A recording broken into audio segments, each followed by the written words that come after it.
대한민국의 조용기 목사님을 소개합니다. 오늘 저는 여러분과 함께 하나님의 평강을 갖기 위하여라는 제목으로 말씀을 나누고자 합니다.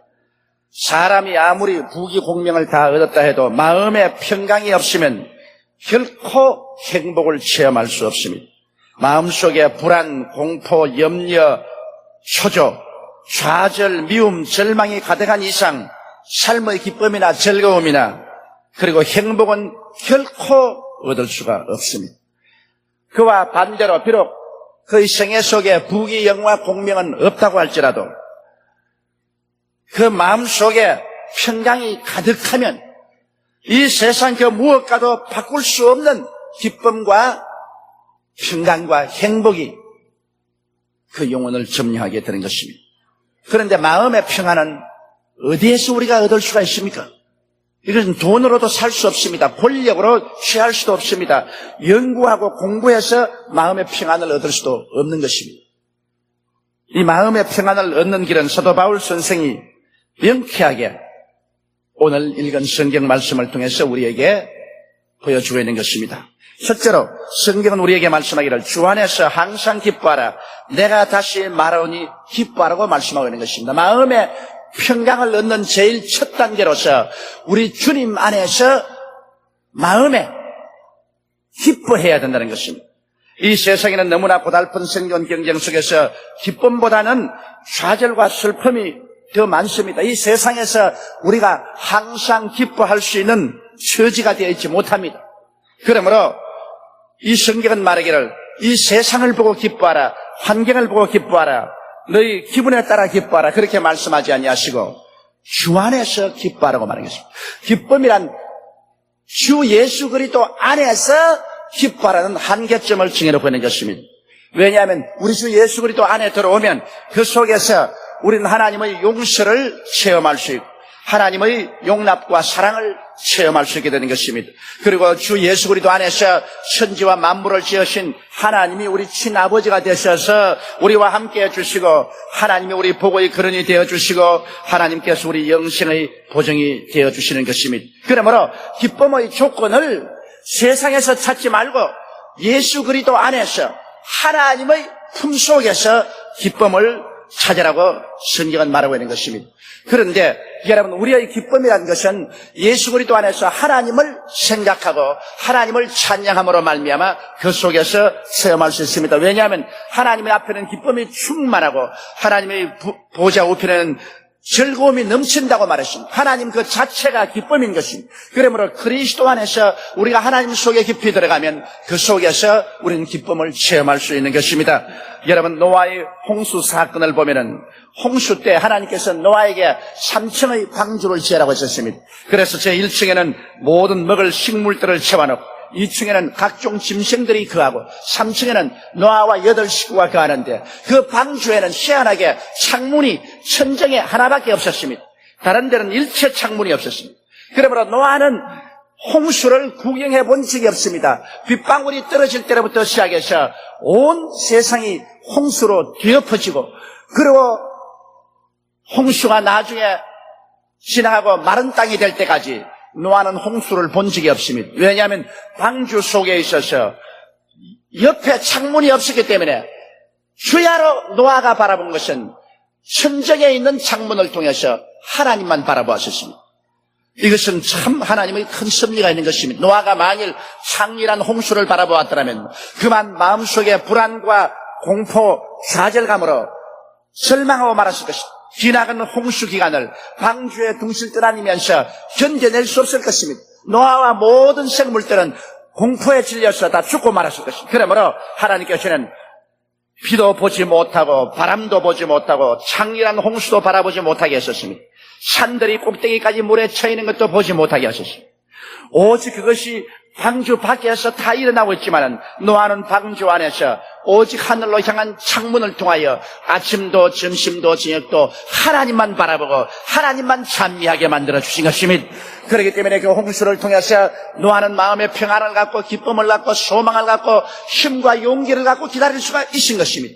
우리는 무엇을 바라보는가에 따라서 우리의 마음속에 큰 영향력을 미치게 되는 것입니다. 환경을 바라보고 불안과 공포를 얻으면 그것에서 벗어날 수가 없습니다. 이러므로 성경은 말씀하기를 그리스도 예수 안에서 하나님을 바라보고 기뻐하라고 말한 것입니다. 여기 기뻐하라는 것은 명령입니다. 마음속에 기쁠 생각이 있어서 기뻐하는 것이 아니라 우리 주 예수 안에서 하나님을 생각하고 우리 마음에 강제로 기뻐하라는 것입니다. 기쁜 생각을 하고 기쁜 말을 하고 기쁜 찬미를 부르면 하나님의 기쁨이 우리 마음속에 충만하게 되는 것입니다. 마음의 평안이라는 것은 기쁨으로부터 출발하는 것이기 때문에 우리 마음속에 기쁨의 문을 열어놓아야 평안이 다가오게 되는 것입니다. 이렇기 때문에 이 세상에서 아무리 해도 기쁨을 얻을 수 없지만은 예수 그리스도 안에서 하나님을 바라보면 하나님의 그 큰 사랑에 의해서 우리 마음속에 기쁨이 솟아오르게 되는 것입니다. 성경은 말하기를 내 부모는 나를 버릴지라도 하나님은 나를 영접하실 것이라고 말한 것입니다. 온 세상이 나를 다 버리더라도 하나님은 나를 영접해 주시는 것입니다. 하나님은 나에 대한 사랑을 적극적으로 증명하셨습니다. 그 예수 그리스도 아들을 보내셔서 십자가에 못 박아 몸을 찢고 피를 흘리심으로 나에 대한 하나님의 사랑을 확증하신 것입니다. 기쁨이란 사랑을 받고 있다고 생각할 때 마음속에 넘치라는 것입니다. 이러므로 하나님의 사랑을 생각하고 하나님을 감사하고 하나님을 찬미하고 그리스도 안에서 하나님 앞에 우리 마음에 기뻐하기로 결심을 하면은 하나님께서 보좌로부터 넘치는 기쁨을 여러분 각자에게 부어주시게 되실 것입니다. 기뻐한다는 것은 하나님이 명령이라는 것을 잊지 마시기 바랍니다. 기뻐할 환경이 되어서 기뻐하는 것이 아닙니다. 기뻐할 기분이 생겨서 기뻐하는 것이 아니라 강제로라도 기뻐하라는 것입니다. 그러면 하나님께서 기쁨으로 채워주시겠다고 말씀하신 것입니다. 옛날에 우리가 수도 시설이 잘 되지 못했을 때는 펌프를 박아서 물을 퍼올렸었습니다. 그런데 물을 그냥 제일 처음부터 퍼올린다고 물이 올라오지 않습니다. 몇 바가지의 물을 먼저 부어 넣어야 됩니다. 몇 바가지 물을 부어 넣고 난 다음 그 다음에 핸들을 잡고 힘차게 누르면 얼마 있지 않아요? 밑에서 생수가 퍽퍽 솟아오르는 것입니다. 기쁨도 그 한 가지인 것입니다. 기쁨도 전혀 기쁘지 않을 때 마음속에 자기 스스로 기쁜 체하고 웃어보고 할렐루야를 하고 감사하고 하나님이여 내가 기쁩니다. 예수 안에서 하나님 안에 기쁩니다. 즐겁습니다. 그렇게 강제로 생각하고 말하고 행동하면 그 다음에는 진짜 기쁨이 성령으로 말미암아 마음속에서 넘쳐나게 되는 것입니다. 그러므로 하나님께서는 진짜 기쁨을 주시기를 원하시기 때문에 주 안에서 기뻐하라. 내가 다시 말하더니 기뻐하라고 명령을 내리고 있는 것입니다. 우리는 이 명령에 매일매일 순종해야 되겠습니다. 둘째는 평안의 조건은 너희 관용을 모든 사람에게 알게 하라고 말씀하시죠. 사람들은 그 마음의 태도에 따라서 평화를 가질 수 있느냐 없느냐가 결정되는 것입니다. 많은 사람들은 이기주의적인 마음을 가지고 있습니다. 이 사람은 자기라는 색안경을 끼고 사는 사람으로 자기에 맞지 않은 모든 사람을 배척합니다. 그러므로 마음에 고립하이고 깊은 갈등을 하게 되므로 그 마음속에 평화가 있을 수가 없습니다. 인생은 자기 혼자 사는 것이 아닙니다. 그러므로 이기주의라는 자기 자신의 안경만 끼고서 만사를 바라보아서는 안 됩니다. 자기만 살고 자기 기분에만 맞도록 인생을 산다면 깊은 갈등이 생겨나게 되고 모든 사람 사이에 골이 생겨나게 되는 것입니다. 이러므로 자기란 색안경을 완전히 벗어버리고 한 인류 공동체란 마음으로서 넓은 관용하는 마음을 가지고 인생을 살아야 되는 것입니다. 또 탐욕을 가진 마음은 평안을 그 마음속에 가질 수 없습니다. 자기의 분수를 잊어버리고 도에 넘치는 욕심을 가져서 이것을 달성하기 위해서 시기하고 질투하고 삐뚤어진 길로 행하여 결국에는 사망의 올무에 떨어지고 마는 것입니다. 탐욕이 마음에 가득하고 탐욕이 부글부글 끓는 그 마음속에는 오직 시기와 분노와 질투와 미움과 불안만 꽉 들어 차지 평안이 들어올 자리가 없게 되는 것입니다. 또 교만한 마음속에도 평안이 들어올 수 없습니다. 자기를 과대평가하여 남을 무시해버리고 자기 주장만 하는 마음인 것입니다. 자기만이 제일 잘나고 자기만이 옳다, 자기 주장만이 통과해야 된다. 이렇게 할 때 그 마음속에 평안이 없습니다. 왜냐하면 모든 사람에게 미움을 당하고 질시를 당하고 사람들하고 대결되고 투쟁하기 때문인 것입니다. 관용하는 마음이란 무엇인가? 관용하는 마음이란 너그러운 마음을 말하는 것입니다. 오늘날 세상 사람들을 보면 되게 각박하고 몰인정하고 포악한 마음을 가지고 있습니다. 각박하고 몰인정하고 포악한 마음 가지고 있는 이상 절대로 마음속에 평안을 가질 수 없습니다. 마음이 너그러워야 되는 것입니다. 그래서 많은 것을 포용할 수 있어야 되는 것입니다. 내 기분 맞는 사람은 포용하고 조금 기분만 나쁘면 그냥 발길로 차버리고, 그렇게 하면은 절대로 평안을 가질 수가 없는 것입니다. 관용하는 마음이란 용서하는 마음입니다. 눈은 눈으로 갚고 이는 이로 갚겠다. 어디 두고 보자. 너 죽고 내 죽고 해보자. 그런 마음을 가지고 있으면 마음속에 평화를 절대로 가질 수 없습니다. 주님께서는 오른뺨을 치거든 왼뺨을 돌려대며 속옷을 달라거든 겉옷까지 주며 우리를 가자면 심리를 가는 마음을 가져라. 그렇게 말씀하셨습니다. 이것은 정말 용서하는 마음인 것입니다. 심히 어렵지만은 그러나 그 결과는 마음에 큰 평화를 가져오는 것입니다. 관용하는 마음이란 후덕한 마음을 말합니다. 이해심이 얕고 좁은 마음이 아니라 이해심이 깊고 넓은 마음, 후덕한 마음인 것입니다. 이것이 관용하는 마음이요. 관용하는 마음은 겸허한 마음인 것입니다. 자기 마음을 낮추어서 겸허해서 높은 사람이나 낮은 사람이나 사람 차별 대우하지 말고 사발 구별하지 말고 모두 다 손과 손을 마주 잡고 후하게 대해주는 겸허한 마음, 이러한 것이 관용하는 마음인 것입니다. 성경은 말하기를 마음의 평화를 얻기 위해서는 너희 관용을 모든 사람에게 알게 하라고 말한 것입니다. 높은 사람, 중간에 있는 사람, 낮은 사람 할 것 없이 모든 사람에게 관용하는 마음의 태도를 가지고 인생을 살아가는 것입니다. 너그러운 마음, 용서하는 마음, 후덕한 마음, 겸허한 마음을 가지라는 것입니다. 정말 요사이 우리가 이런 마음을 가진다는 것이 대단히 힘이 됩니다. 요사이 우리가 사는 세상을 보면 너무나 각박하고 몰인정하고 포악합니다. 용서하는 마음이 없고 눈은 눈으로 이는 이로 주먹은 주먹으로 갚는 세상에 살고 있습니다. 이해심이 없고 마음이 대통같이 좁습니다. 겸허하지 않고 마음이 교만합니다. 이러한 가운데 평안은 있을 수가 없습니다. 그렇기 때문에 오늘 가정이 파괴되고 사회가 대결하고 나라와 나라끼리 끊임없이 갈등을 갖고 있는 것입니다. 우리는 하나님 앞에 엎드려서 주여 저희 마음에 관용한 마음을 주옵소서. 제가 너그러운 마음, 용서하는 마음, 후덕한 마음, 겸허한 마음을 가질 수 있도록 하나님의 성령께서 제 인품을 변화시켜 주시옵소서. 우리는 기도해야 될 것입니다. 하나님은 우리의 기도와 요청에 응답해서 우리에게 변화를 가져와 주실 것입니다. 셋째로 마음의 평안을 갖기 위해서는 주께서 가까우시니라. 주님께서 우리 가까이 계신다는 것을 알아야 된다는 것입니다. 사람들은 우리 주님께서 구만리 장천 멀리 계신다고 생각하는 것입니다. 우리 주님을 직접 손으로 만질 수 없고 그 음성을 직접 못 듣기 때문에 주님께서는 너무나 먼 곳에 계시고 우리는 여기에 외롭게 있다고 그렇게 생각하는 것입니다. 그러나 여러분, 성경에는 주께서 늘 우리 가까이 있다는 것을 말씀하셨습니다. 이 세상을 떠나기 전에 주님 말씀하기를 볼지어다 세상 끝날까지 내가 항상 너희와 함께 하리라고 말씀하셨습니다. 예수님은 또한 너희 두세 사람이 내 이름으로 모인 곳에는 너와 함께 나도 있다고 말씀한 것입니다.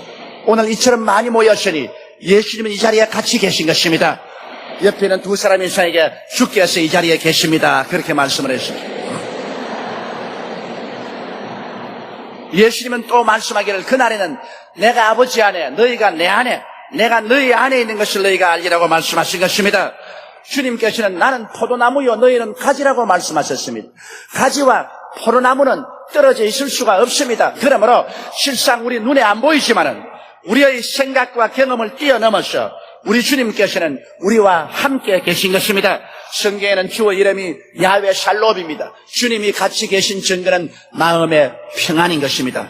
예수님께서 우리 곁에 계시고 우리 안에 계셔도 우리가 주를 모르고 주를 등을 돌리고 있으면 우리 마음속에 평안이 없습니다. 그러나 주님께서 우리와 같이 계신 것을 알게 되면 마음에 평안이 있습니다. 예수께서 말씀하기를 내가 하늘과 땅의 모든 권세를 다 가지고 있다고 말씀하는 것입니다.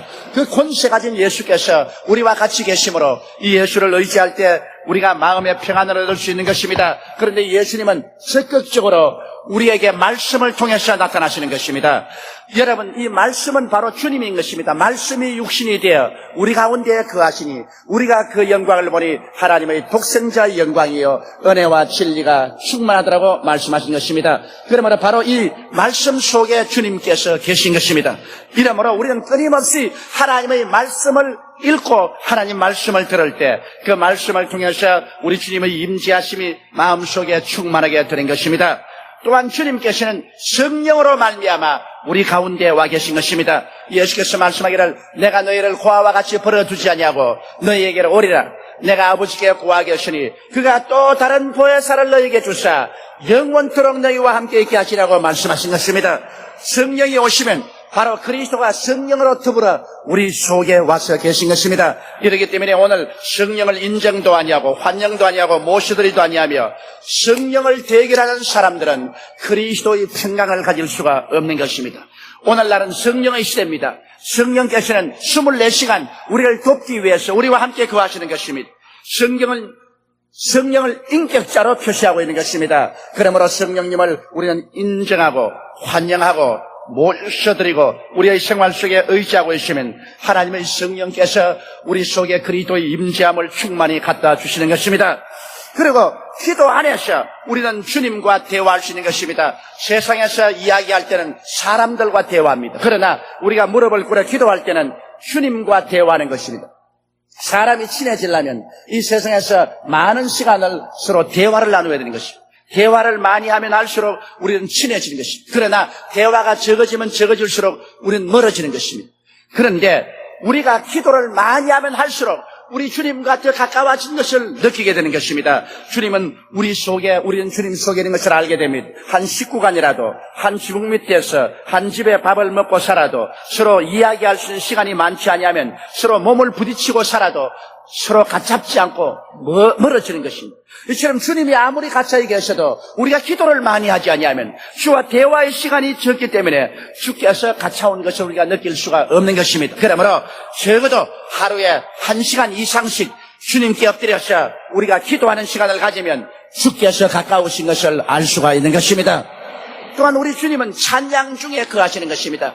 이스라엘의 찬양 중에 거하시는 야훼여, 야훼는 거룩하시다고 성경에 말씀한 것처럼 우리 주님은 찬양을 기뻐하시는 것입니다. 우리가 주님께 감사하고 찬양을 할 때 그 찬양은 주님께서 우리 가운데 와서 거하실 수 있는 보좌를 만들어주는 것입니다. 앉을 자리가 없으면 어디에서 와서 거하겠습니까? 찬양이 바로 주님의 앉으실 보좌를 만들어주는 것입니다. 이렇기 때문에 우리의 생애 속에 우리는 성령에 충만하여 시와 찬미와 신령한 노래로 서로 화답하며 찬송하기를 그치지 말아야 되는 것입니다. 찬송은 우리 기독교 신앙에서 위대한 힘이 되는 것입니다. 다른 종교에서는 많은 찬송이 없습니다. 그러나 우리 기독교 신앙에서는 많은 찬송이 있는 것입니다. 왜냐하면 살아계신 하나님이 우리 가운데 계심으로 우리는 기쁨으로 찬송하고 노래할 수밖에 없게 되기 때문인 것입니다. 그렇게 하면 주님께서 우리에게 가까운 것을 알게 되면 우리의 마음속에 평강이 가득하게 되는 것입니다. 넷째는 아무것도 염려하지 말고 오직 모든 일에 기도와 간구로 너희 구할 것을 감사함으로 하나님께 아뢰라고 말한 것입니다. 염려가 우리에게 안 다가올 수가 없습니다. 우리는 세상에 살면서 개인 문제, 가정 문제, 생활 문제, 자녀 문제, 부부간의 문제, 여러 가지 문제들이 우리 마음속에 엄습해 오는 것입니다. 그리고 이런 문제들이 우리 마음속에 엄습해 올 때 마치 구름이 덮이듯이 태양빛이 가리우듯이 우리의 마음속에 평안이 사라지고 염려가 우리의 심정을 누르게 되는 것입니다. 그런데 성경에는 아무것도 염려하지 말라고 했습니다. 염려가 있는데 어떻게 염려를 안 합니까? 염려가 있는데 하지 말라는 것은 염려를 대신 짊어줄 자가 있기 때문인 것입니다. 예수님 말씀하기를 수고하고 무거운 짐진 자들은 다 내게로 오라. 내가 너희를 편히 쉬게 하려고 말씀하신 것입니다. 수고하고 무거운 짐을 짊어지고 땀을 뻘뻘 흘리면서 고통을 하고 지나가는데 주님께서 편히 쉬라고 말한 데서 쉬어집니까? 안 쉬어집니다. 그럼 편히 쉬란 말은 무엇입니까? 그 짐을 주님께 맡겨버리라고 말씀하는 것입니다. 우리 주님께서 짐을 맡아주기 때문에 우리가 편히 쉴 수 있는 것입니다. 내 짐을 야훼께 맡겨버리라. 그래야만 제가 너를 돌보시라고 말씀하신 것입니다. 오늘 우리 생각에는 우리 하나님께서 우리를 돌보아 주시지 않는다고 생각했는데 우리가 정말 기도하고 우리 염려와 근심을 주님께 다 맡겨버리면 주님께서 선악간에 맡아주시는 것입니다. 반드시 우리 생각하는 대로만 이루어주는 것이 아니라 우리 생각하는 대로 안 된다고 할지라도 우리가 예수 이름으로 기도하고 하나님께 간구해서 맡기는 것은 주님께서 맡아서 하나님의 생각에 제일 좋다고 하는 방법으로 하나님은 이루어 주시는 것입니다. 하나님은 절대 주권자이시며 전지전능하시고 무소부지하십니다. 하나님은 알파와 오메가 되셔서 처음과 나중까지 다 알고 계신 하나님이신 것입니다. 그러므로 하나님께서 이끌어 주시고 하나님께서 행하시는 것을 일일이 따라다니면서 이거는 왜 이렇게 합니까? 이것은 왜 이렇게 합니까? 이것은 내 생각에는 이렇게 하는 게 좋은데요. 이렇게 간섭해서는 안 됩니다. 우리들은 목자 되신 하나님이 이끌어가는 대로 따라갈 따름인 것입니다. 그러면 하나님 아버지께서 알아서 우리에게 푸른 초장으로도 데려다 주시고 쉴만한 물가로도 인도해 주시고 우리 영혼도 살려주시고 자기 이름을 위해서 의의 길로 이끌어 주시기도 하시는 것입니다. 이런 하나님께서 하실 일인데 우리가 하나님이 하실 일을 자꾸 질문하고 간섭하고 왜 이렇게 합니까? 왜 저렇게 합니까? 이런 물을 자격이 없습니다. 우리같이 지혜가 부족하고 지식이 부족하고 한계쯤에 둘러싸인 인생이 무한한 하나님이 하시는 일을 어떻게 일일이 간섭하겠습니까? 우리가 비록 인생의 밤을 지나고 캄캄한 사망의 골짜기에 있어서 선지를 살펴보아도 하나님이 어디 계신 줄 전혀 알지 못해도 성경은 말씀하기를 내가 비록 사망의 엄침한 골짜기로 다닐지라도 해를 두려워할 것은 주께서 함께 하시난다고 말씀하고 있는 것입니다. 어떻게 같이 하는지 알 수가 없어요. 영혼의 밤을 통하는데 모든 것이 캄캄하고 절망인데 그래도 우리는 몰라도 주님께서는 같이 계셔서 우리 모르는 사이에 주님께서 소의 지팡이와 막대기로 나를 안위해 준다고 말씀하고 있는 것입니다. 이렇기 때문에 여러분 하나님이 하시는 일을 우리 인생은 헤아려 볼 수가 없습니다. 하나님은 너무나 크시고 너무나 위대하십니다. 하나님의 지혜는 하늘이 땅보다 높음같이 높습니다. 이러므로 우리는 하나님에게 자꾸 이유를 묻지 말고 무조건 하고 믿음으로 내어 맡기고 따라가야만 하는 것입니다. 우리가 손 내밀고 하나님께 기도와 간구를 하면은 점점 우리의 짐이 하나님께로부터 우리에게 떠나가서 하나님께 옮겨지는 것입니다. 원래부터 하나님이 안 맡아주는 것이 아닙니다. 우리가 맡기지 않습니다. 우리가 모든 짐을 잔뜩 움켜쥐고서 이것을 하나님께 맡기지 않습니다. 하나님은 내게 맡겨라. 일은 내 것이다. 내가 너를 위해서 일해주마. 내가 문제를 해결해주마. 내가 염려를 맡아주마라고 말하지만은 우리가 맡기질 않습니다. 왜냐하면 우리 고집이 있고 불신앙이 있어서 하나님께 맡겼다가 안 되는 말이면 나만 손해보지 않느냐 그렇게 생각해서 하나님께 완전히 맡기지 않습니다. 온전히 맡기지 않은 일을 어떻게 하나님이 취급할 수 있습니까? 물에 빠진 사람 흑우제 끓일 때 그 사람을 건지겠다고 뛰어들어가면 영납없이 함께 잡혀서 죽습니다. 요사이 신문에 보면 동생이 물에 빠져서 형이 건지러 들어갔다가 형이 동생에 잡혀서 함께 빠져 죽었다는 이야기가 많이 있습니다. 물에 빠져 흑우제 끓일 때는 무엇인지 움켜쥐고서 놓지를 않습니다. 우리도 그렇습니다. 우리도 문제에 빠져서 흑우제 끓일 때 주님께서 우리를 건질 수가 없습니다. 안 맡깁니다. 그러나 물에 빠져서 물을 잔뜩 마시고 척 늘어져서 흑우제 끓이지 않고 이제는 자기 몸을 물에 맡겨버렸습니다. 그때 들어가서 건져낼 수 있는 것처럼 우리 자신을 하나님께 맡겨버리고 살든지 죽든지 흥하든지 망하든지 성하든지 쇠하든지 주여 맡아주시옵소서. 나는 원망하지 않습니다. 그럴 때 주님께서 책임져 주시는 것입니다. 그러므로 염려함으로 마음에 스트레스만 당하지 아무런 유익이 없습니다. 염려는 문제 해결의 힘이 못 됩니다. 마태복음 6장 27절에 주께서 말씀하기를 너희 중에 누가 염려함으로 그 키를 한 자나 더할 수 있느냐?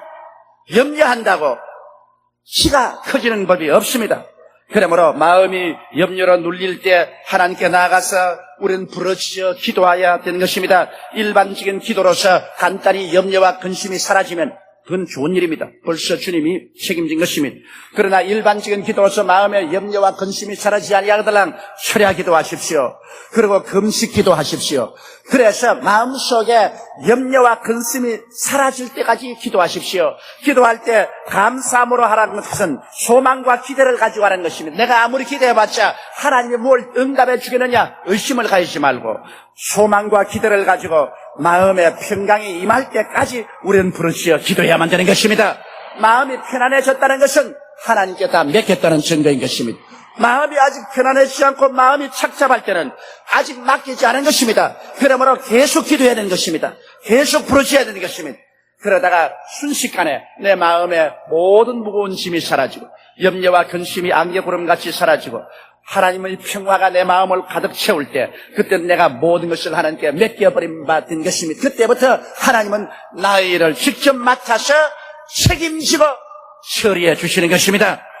마음의 평강은 우연히 다가오는 것이 아닙니다. 미술가가 그림을 그리듯 음악가가 악보를 오선지에 그리듯 평강을 위한 마음의 준비가 있어야만 하는 것입니다.